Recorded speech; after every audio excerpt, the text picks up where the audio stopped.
ये सब क्या देखना पड़ रहा है? लगातार इस तरीके की वीडियोस बार बार सामने आ रही हैं और बड़ी मजबूरी हो जाती है कि हमें इस तरीके की चीज़ों पर चर्चा करनी पड़ती है।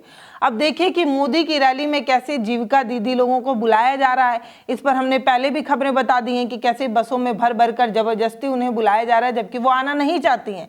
अब एक और वीडियो सोशल मीडिया पर वायरल है, कांग्रेस पार्टी ने इसे शेयर भी किया है, जिसमें जीविका दीदी जो मोदी की रैली का हिस्सा थी वो खुद कह रही हैं कि हम रैली में तो आ गए हैं लेकिन हम मोदी को वोट नहीं करेंगे, हम नीतीश को वोट नहीं करेंगे, ये लोग बूढ़े हो गए हैं, अब इनके रिटायरमेंट की उम्र आ गई है, अब इन्हें अपने घर बैठना चाहिए और अब जो है वो लालटेन को वोट करेंगे। इस तरीके की बात महिलाएं कह रही हैं, जीविका दीदी कह रही हैं। ये सवाल जब रिपोर्टर की तरफ से किया गया कि आपने गले में तो भाजपा का पट्टा पहना हुआ है और आप कह रही हैं कि वोट आप लालटेन को करेंगी, तो उन्होंने कहा कि दिखाने की बात कुछ और होती है और अंदर मन में बात कुछ और होती है। हमारी मजबूरी है, नौकरी पेशा वाले लोग हैं तो मजबूरी में सरकार का गुणगान करना पड़ता है, लेकिन मन में हमारे लालटेन है और हम तेजस्वी को वोट करेंगे। इस तरीके की चीज़ें कहती महिलाएं नजर आई।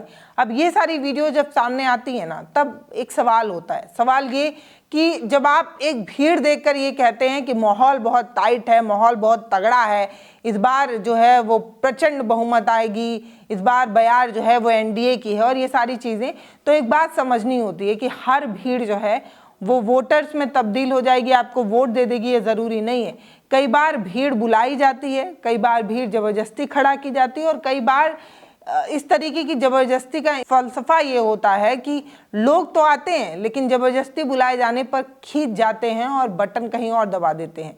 यही बात जीविका दीदी लोग कह रही हैं कि हमें रैली में तो बुला दिया गया है लेकिन हम वोट नहीं देंगे। एक सवाल पूछा जाता है कि आपको 10,000 रुपये तो मिला ही है, तो वो महिलाएं कहती हैं हाँ पैसा तो मिला ही है, पैसा तो लिया ही है, लेकिन हम क्या करें, हम वोट नहीं देंगे क्योंकि हमारा वोट खरीदा जा रहा है 10-10 हज़ार रुपये देकर। तो ये जो बड़ा काम एनडीए की तरफ से किया जा रहा है, मोदी और नीतीश जी के सानिध्य में हर महिला को 10-10 हज़ार रुपये देकर एक बड़ा मैसेज देने की कोशिश हो रही है कि रोजगार के लिए हमने पैसा दिया। ये जो रोजगार है वो चुनाव के बाद भी जो है वो बढ़ाया जा सकता था, अकाउंट में पैसा पहुंचाया जा सकता था, लेकिन चुनाव के ठीक बीच ये पैसा दिया जा रहा है। अभी जब मैं ये खबर शूट कर रही हूँ तब भी मैं आपको बता दूं कि पैसा लगातार महिलाओं के अकाउंट में आ रहा है। जब आचार संहिता लग चुकी है, चुनाव चल रहा है, वोटिंग हो रही है, इस बीच भी जो है वो पैसा बांटा जा रहा है। मतलब समझ रहे हैं, इसका मतलब ये है कि जब कोई भी आचार संहिता लग जाती है तो इस तरीके की चीज़ों पर रोक लग जाती है। जो डायरेक्ट जो वोटर्स हों उन्हें सीधे जो फ़ायदा पहुंचाने वाली चीज़ें होती हैं उन पर रोक लग जाती है। जैसे आप अनाज वाली चीज़ें देखते हैं, ये सारी चीज़ें देखते हैं, इन सब चीज़ों पर रोक इसलिए लग जाती है ताकि जो वोटर हो उसे लुभाया ना जा सके, उसका मन ना बदला जा सके और लालच दिलाकर वोट जो है वो ना दिया जा सके। लेकिन इसके बावजूद भी महिलाओं के अकाउंट में लगातार पैसा जो है वो किस्त बाई किस्त पहुंचाया जा रहा है और अलग अलग समय पर अलग अलग महिलाओं को आज भी पैसा दिया जा रहा है। तो ये जो 10,000 रुपये है ये महिलाओं को लुभाने के लिए ही है और ये बात खुद जीविका दीदी लोग कह रही हैं। तो मोदी की रैली में बुलाई गई जीविका दीदी लोग खुद ही बता रही हैं कि कैसे उन्हें बुलाया तो जाता है और नौकरी के लालच में, नौकरी बचाए रखने के लिए जीविका दीदी जो है वो आती भी हैं, लेकिन इनका मन नहीं होता, इनके मन में कोई और होता है, इसके बावजूद भी इन्हें आना पड़ता है।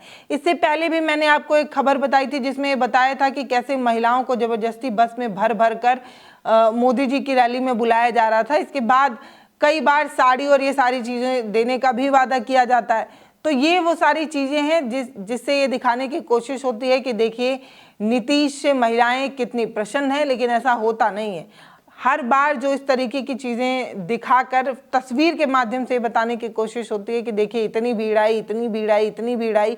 वो भीड़ कई बार ज़बरदस्ती बुलाई जाती है और उसका जीता जागता उदाहरण ये वीडियो है। हालांकि इस तरीके की खबरें बहुत आती हैं, दोनों पक्षों की तरफ से आती हैं। ऐसा नहीं है कि सिर्फ नीतीश और मोदी की रैली में ही भीड़ बुलाई जा रही है। हर नेता, हर पार्टी के मेंबर ये चाहते हैं कि जब हमारी कोई रैली हो, हमारा कोई जनसभा हो, हमारा कोई रोड शो हो तो उसमें भीड़ दिखे, क्योंकि भीड़ एक मैसेज होता है, ये बताने की कोशिश होती है कि बहुत तगड़ा बयार जो है वो चल रहा है। फिलहाल ये जो तगड़ा बयार है वो पहले फेज की वोटिंग होने वाली है, उसमें पता ही चल जाएगा और 14 तारीख तक तो और बेहतर पता चल जाएगा कि जनता ने किसे पसंद किया और किसे नकारा।